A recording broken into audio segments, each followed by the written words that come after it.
Yeah. Yada da da. Hey bro, turn me up a little bit. I wanna make sure they can feel me on this. What's good, y'all? This is Minister R&B, the West Coast evangelist. I'm just marinating in the Golden State right now, and I wanted to take the opportunity on this project to keep it 100 and to sprinkle y'all with some encouragement in these perilous times. You see, I know there's a lot of things in this world to distract you from fulfilling the purpose and calling that God has on your life. It's so easy to become discouraged and depressed and disillusioned by the reality of the brokenness around us. You see, this generation has become consumed with self, and our culture has become desensitized to the things of God. We've allowed the enemy to whisper lies into our ear. Lies telling us that we aren't good enough, that we aren't smart enough, aren't attractive enough. The lie that we're just a complete hot mess and could never be used by God. Unfortunately, many of us believe these lies and we try to numb the pain that is so deeply rooted inside of us. We turn to other things and other people with hope that if only for a moment, we will feel better about ourselves. Whether alcohol, drugs, having sex or watching porn, maybe self-mutilation or cutting. These are all ways we temporarily medicate ourselves, yet never truly allowing the wounds in our life to be healed.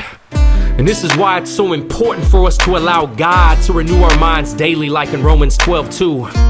To hear God speak truth into our lives through His Word, reminding us of our identity in Him, that you are a precious son and you are a precious daughter, that you are loved, valued, and accepted. It is time for you to grab a hold of the vision that God has placed in your heart and to run with it. No longer allowing the lies and the distractions of the enemy to hinder you from being who you were created to be. It is vital for you to know that regardless of where you're at or where you've been, God is relentless about pursuing you. Even in the midst of rebellion and darkness, the love of God is fierce. Jesus is passionate about you, and He desires intimacy with you.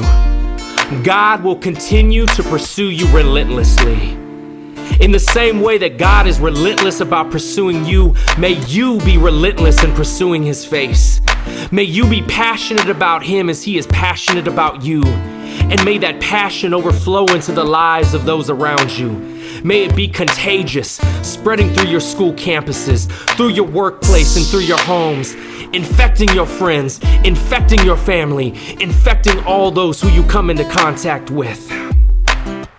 You see, the time has come for us to no longer just go to church, no longer play church, but rather be the church.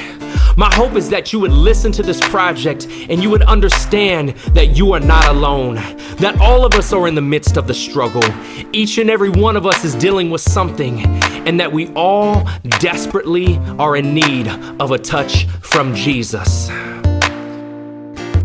So may you believe and embrace your identity in Christ. Step outside of the four walls of churchianity and go forth into a lost, fragile, and dying world. May you be the light that shines in the darkness, living an authentic and transparent life, truly being Jesus to those around you.